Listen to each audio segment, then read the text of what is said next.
Catus Maximus here. At the end of the video, I'll do a quick demonstration, but I decided to take this. These are these super cheap demolition hammers. A demolition hammer is basically like a smaller handheld jackhammer. As you can see, here's the barrel and the size of my hand. The body is just a little bit longer. Let me just talk about, interestingly enough, and I kind of actually, for the expense of actual premium brands, there's like Hilti's and Milwaukee's, Makita, but those tools are like $500 plus. So a lot of people, and surprisingly enough on YouTube, a lot of YouTubers are getting not just Vevors, but these Chinese orange branded ones, just because they just need to dig some holes in some harder ground, you know, hard clay, or I wouldn't say hard rock, but easily breakable rock, that type of thing, for fence posts and those types of operations.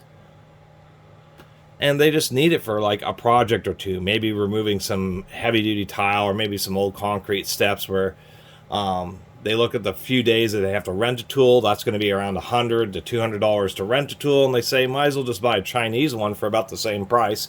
That way I'll have it around if you have a future project, but you don't need like a professional grade one, because you're not using it as a living, you're using it to do some random homeowner projects, and that's really what the target of these types of tools. These tools aren't designed to last like a Milwaukee or a Makita, but they generally get the job done. All the fasteners are actually metric grade 8.8, which is the same as a SAE grade 5. They're socket-headed cap screws, but they're not super great quality. Mentioning earlier, it does come with actual mask, gloves, safety glasses, and so for the price of the Makita and Milwaukee's, at least they could include some of that stuff if the cheesy Chinese ones are at least including some of these accessories. It comes with some little tools here. We have a little bottle for oil, lets you know that it's empty. Don't know why they spent the money on a sticker for the empty. It does come with some spare brushes, although they get a little beat up because they just have the brushes bare, getting torn up by the Allen wrenches. The only purpose the Allen wrenches, one, is to adjust and tighten the handle, and two is just to periodically go around and make sure all the fasteners on the tool itself are staying tight. The big wrench is for the oil, and I'll show that in a second, but I was always under the impression, especially, we can see a little sight glass here for oil. This is a wrench to actually unscrew this to be able to add oil. It came totally loose, so you have to be careful of that. But it says use number 46 hydraulic oil, and I'll open this up in a second, because I always kind of thought that these actually had some kind of oil-filled chamber, so it's always like in a bath, but it's not a bath. This is a little sealed cup that uses a cotton wick that just brushes a tiny amount of oil on the crank as it sweeps around each time. How these work is just like a car engine. You have a motor with some gears on top. It runs a crankshaft that has a connecting rod that connects to a piston that's running back and forth in this. How these work is just like rotary hammers.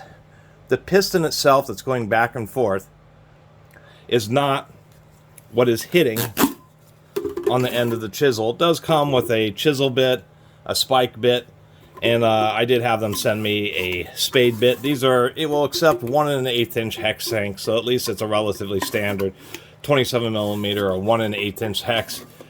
So relatively standard. But this piston isn't what's hitting on the back of the bit. This piston in this chamber here, there's two pistons. There's one connected to the crankshaft, and then there's actually just a floating plug of steels. And so there's an air gap. So when the piston moves back, it creates a vacuum, kind of sucks the plug of steel backwards. And then when the piston comes forward, it hits that air cushion, sending that plug of steel forward. And that plug of super hard steel is what's hitting on the end of that. And that's what actually allows these to not break in the first place, is the fact that there's an air cushion. So there's two pistons separated by a little air cushion in it. As it goes back and forth, what you have is you have both pistons. This one using the air, essentially like having a spring in there, but instead of a spring, it's just using air. And so that little floating mass is actually what's striking the end of the bits. I'm not going to do a full tear down, but we're going to just do a little bit of a tear down, or a little bit of a opening up, just to look at the gears. So this is just a little sight window, little O-ring. And let me get some zoom going on here. There we go. See that? You can't see inside. What's inside here is there's just a little cotton wick. I noticed the seal is a little bit kind of coming out. Not the greatest. This thing's so awkward. I'm trying to see if I can get just the right angle. There you go. You can see that. That's just a white cotton wick that goes through this little sealed cup. And that little cotton wick extends down and brushes, and as the components swing around, it just brushes a few drops of oil on it each time it passes around. And I always thought there was actually oil totally filling the chamber. So really, realistically, the difference between this and actually putting a big glob of grease inside this gear case, which is pretty large, it's probably the same. To tell you the truth, if you're somebody who does use one of these a lot, that's what I do. I put a big glob of grease inside the gear case. I mean, the reason they do it this way is you can't have too much fluid in there, otherwise it'll seep past the piston and it'll fill up the gap between the piston and what's known as the striker, and end up giving you trouble, because then it fills in that air gap, and so they kind of act as one and can end up breaking the connecting rod. Other things I'll have to mention, even though it's upside down, and I get annoyed by this on these Chinese tools, is they just don't pay attention to these labels. 110 volts, which seems relatively accurate, even though North America should be rated for 120. 50 hertz, they didn't even upgrade that, even though in North America it's 60 hertz. Rated power 3600 watts, which is ridiculous. This thing does not pull 30 amps of power. It will run on a 15 amp circuit, so they're like quoting, like, you know, kind of like those cheesy computer speakers that quote peak momentary power. That's what this is. 3600 watts of peak momentary power. It still is the improved higher output model versus like their lower 1800 watt versions. But this is not a 3600 watt tool. You do not pull 3600 watts through a plug like this. You can pull up to 1800 watts. You need a twist lock plug. There actually is 30 amp circuits for 120 volts, but they use twist lock plugs.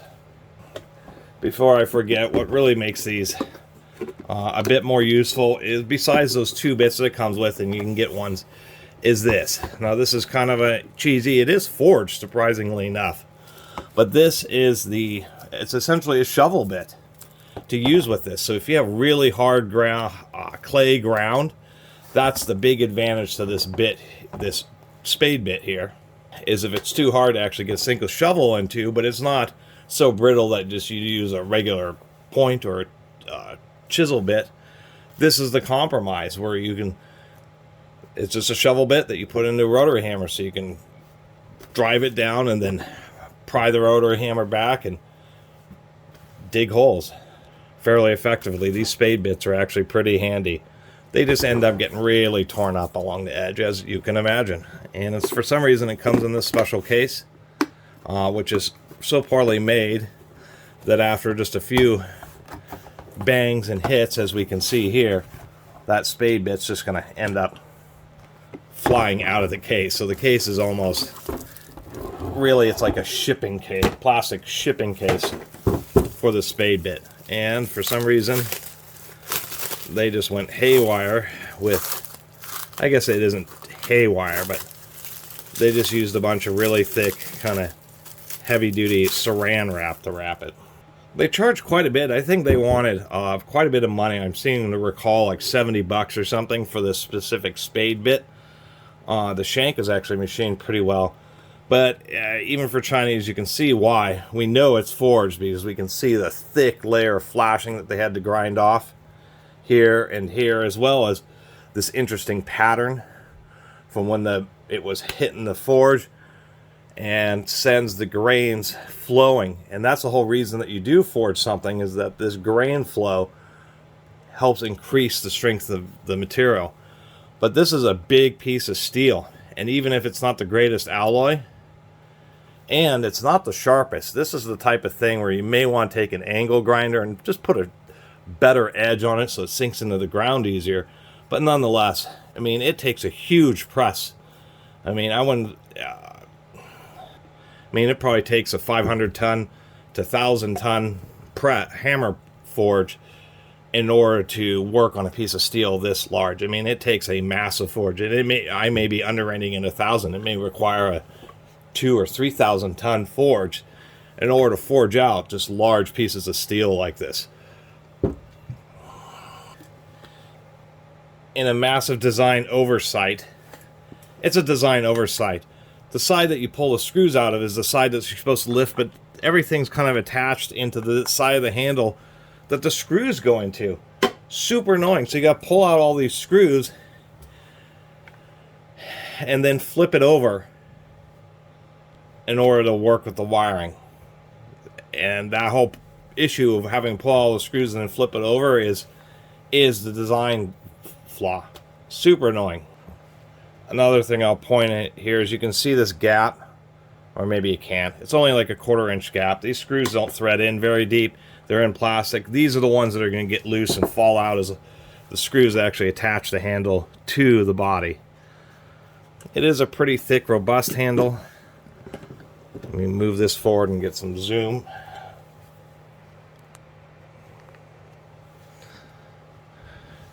Super simple. The switch is simply an on-off switch.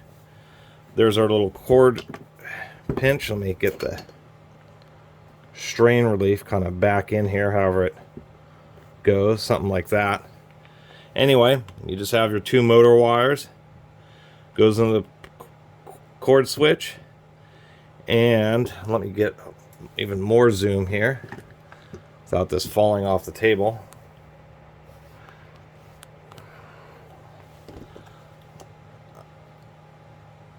Maybe you can see that, but this is rated for 15 amps at 125 volts.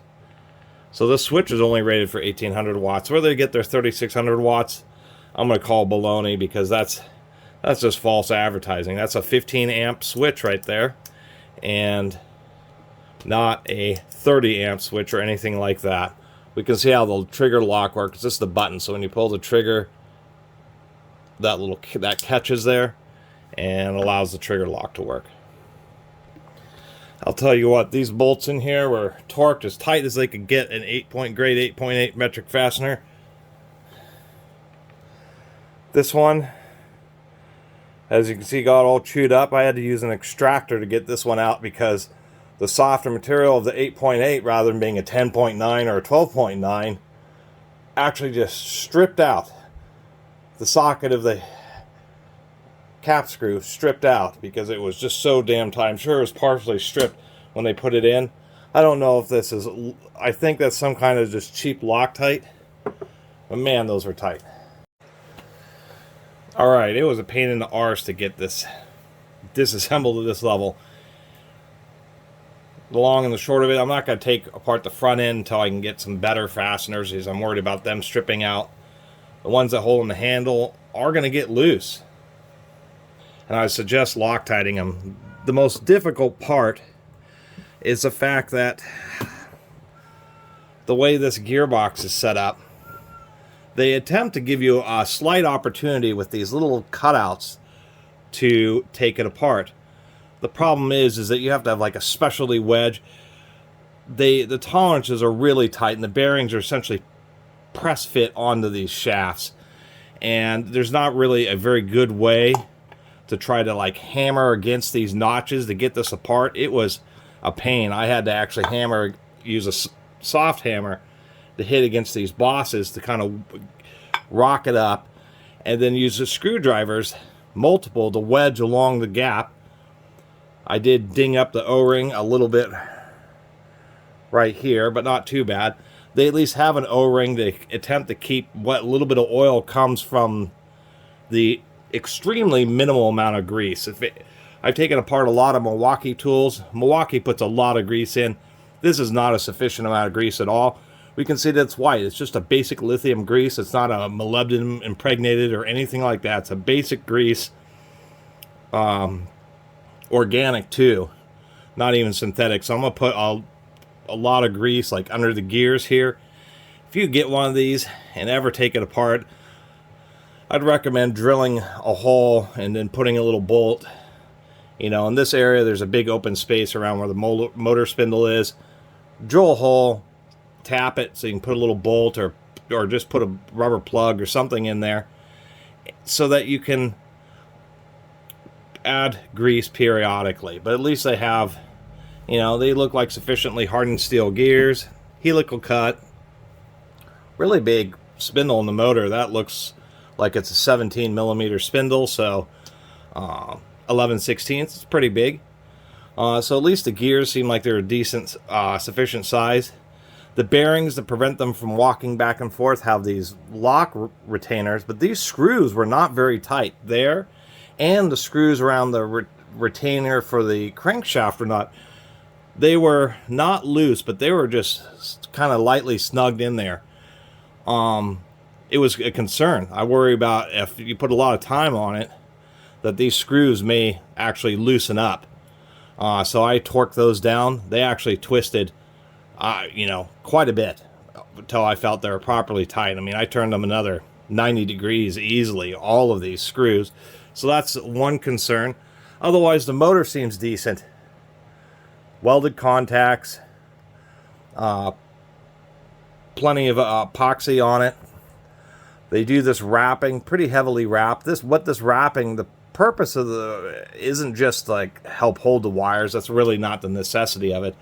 It's because on tools like this that are breathing so much abrasive, you know, when you're hammering, you know, rock, lots of abrasive dust, is that this wrapping helps kind of create turbulence to prevent the dust from eventually wearing at the windings. And it's like a type of sandblasting because of the fan. And I've taken apart some very well used rotary hammers, and I've actually seen where the windings actually start getting abraded just from the dust that's blown on them by the fan. The fan is plastic, but it's actually pretty darn thick, pretty heavy duty, and has a ring on it to help not only provide a little bit more structure, but it also is an internal form of ducting to help direct airflow a little bit more appropriately. So anyway, it's just super simple. It's just a motor with a gear reduction, spins a crankshaft, which connects to the connecting rod, running the piston back and forth. These machines are just super basic. It's just like demolition hammers like this. They everything has to be pretty large. Anyway, they need to do something to make it easier, and I just realized that in driving the screwdriver in, that there isn't supposed to be a gap there. I actually broke that little piece of aluminum out of there trying to get this gear case apart. That's not going to be the end of the world, but sure is disappointing, you know, to cause that kind of damage. Anyway, I couldn't find that little piece of aluminum. I have no idea where it went. Did my best to dig it around. I don't feel like trying to use a puller to pull off that gear, and if it finds its way into the gear teeth, it's aluminum. It'll just get ground up. I will give them credit though. At least they do use alignment pegs here. They have one on the body of the tool which goes into this hole here. So when you pound this back on, what ends up happening is that peg goes into this hole, keeping the front of the case aligned, and then there's this lip, aluminum lip, which sits in a recess in the top of the case. So at least it will go back on with excellent alignment, so there won't be any like sideways tension on the gears. And yes, because it's so tight, all you can do is just put the halves together like that and then just beat on it with a hammer. You know, set it down maybe between, you know, put some pieces of wood on top of a vise or something so you can have a solid surface, and you just got to hammer the case back on, just knowing that you're hammering basically here and here, you know, trying to do it in the middle and then going back and forth to get it back down. Quick side note on these little 4mm fasteners that hold on the handle. Part of the reason they're going to get loose is that you just have this tiny little shelf on the socket head pulling in the plastic, so the plastic just quickly deforms. What I found was these SAE number 8 washers actually fit super tight. Like you almost have to thread the fastener into the washer, but it's a super tight fitting washer. And so doing that here just creates a whole bunch of extra surface area for the head of the fastener to pull against, and it's much less likely to come loose when the forces are being offset on a much larger area. And so that will help mitigate them from getting loose and actually make the handle more robust, because, you know, washers, they allow the head of the bolt to apply their load to a wider area. Oh, I should mention, I did find one 12.9 fastener. It's the bolt that bolts the connecting rod onto the crankshaft. It actually is a high-strength fastener. And this thing was tight. I had to impact this thing out. What you got to do is get in there and take like a screwdriver and jam it between one of the heads of the bearing retention bolts and the crankshaft to prevent it from twisting, so you can get this out. And even though I forgot to show it, they do use a really large, like 19 millimeter wide needle bearing on the connecting rod itself. And here's a better look. So I always thought that a bunch of oil went in there, but, you know, it's a massive cavity in there, but it just doesn't. I mean, the huge cavity is just, and the huge amount of space, part of it's the diameter of the piston, but it's because, you know, the motor is so tall that it would look kind of weird to have a big motor and then just have like this weird little gear case. And for the barrel, so to proportionalize everything, it ends up being that you have a massive cavity.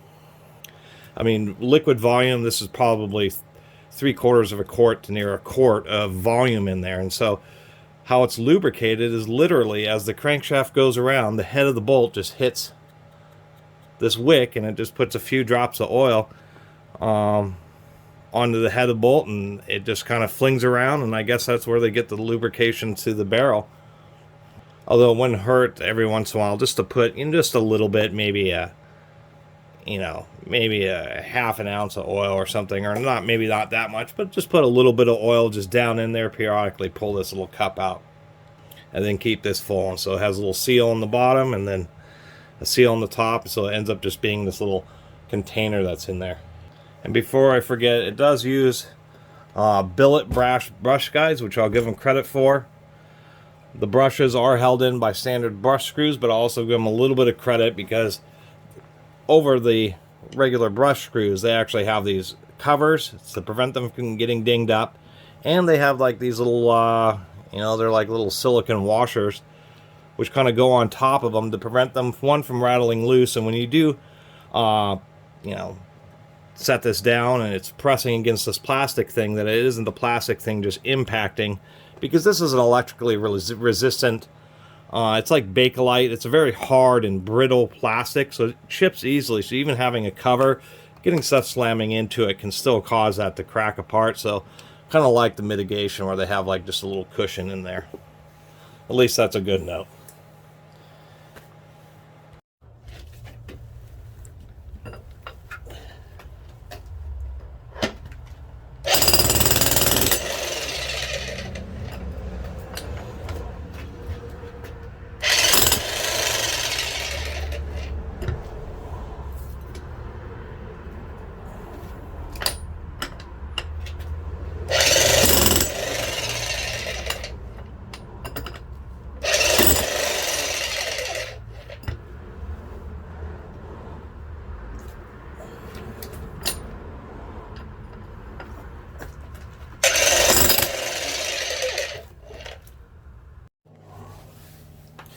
So there's not a lot else to say about this. The only thing is I went and spent like 30 or 40 bucks upgrading the fasteners. A lot of them stripped out. That was part of how they make these so cheap, is by saving a lot of money on those grade 8.8 fasteners. Once again, an 8.8 metric fastener is like, this is a standard grade 5 SAE. It's just not a very strong bolt. And pulling a lot of them out, they were just stripping out because the metal was so soft. So I upgraded to 12.9. The main fasteners that hold this, the 6 fasteners here, the fasteners that hold on to the top of the gearbox, I figured was a good idea. Just to try to reinforce it, I use these hardened extra thick washers too. That's kind of the thing about these, you know, the life of these is like soft fasteners, not you. Like these fasteners originally didn't even have washers. It was just a little edge of the bolt squishing in aluminum, and as you use this, it actually, you know, swages out the aluminum where the little head is, and then things get loose, and then they start wearing out quickly. So using these extra thick washers and really strong fasteners keeps everything together and tight, and it makes a big difference on how long something lasts. And don't damage the gearbox like I did when trying to take it apart. I wish they would have put more grease into it. That's really a necessity. I'm glad I opened this up because they needed a lot more grease in those gears. And other than that, for the price, I mean, yeah, it's a quarter of the cost of a Milwaukee or a Makita demolition hammer, maybe even just 20% of the cost. I mean, those big professional demolition hammers are nice, but man, are they expensive. And a lot of times you're not, you know, people who get these aren't using them in a commercial application where they're putting hundreds of hours on them. They're doing it to do some home projects, knock apart some rocks, put some holes in, to put in some fence posts and hard soil, that type of stuff, maybe knocking out some bricks or some old concrete steps.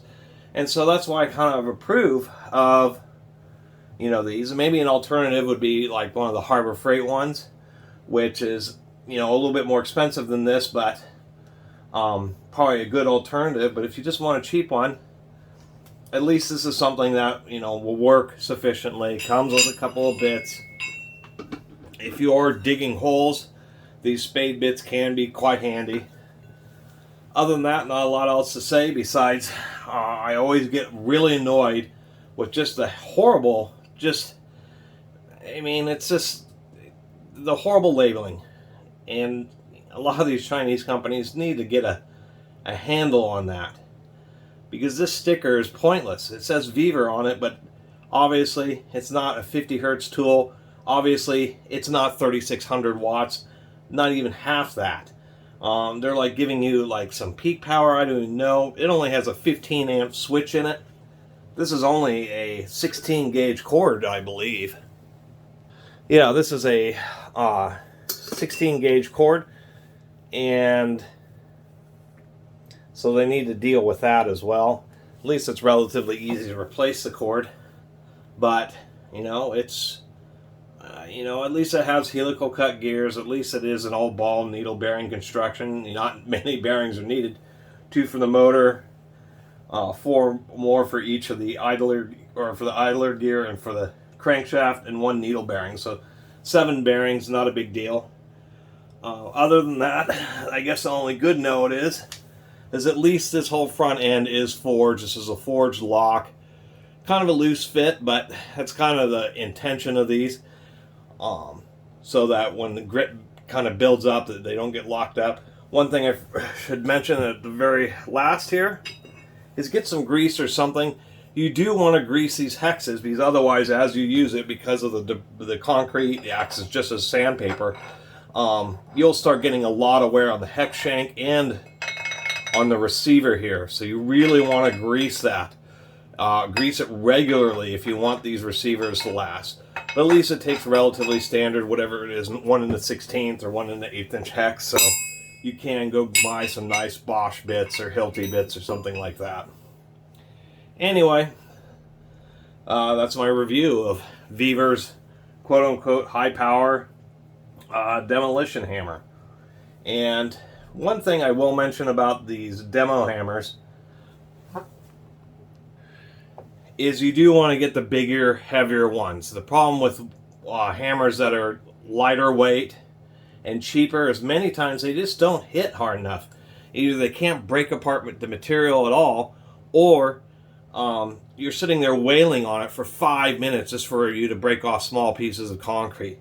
When you get these kind of tools, you want to get the biggest one and the heaviest ones that you can afford, because time is money. You just don't want to be standing there, especially when you're in a downward position. You got to use the weight of the tool.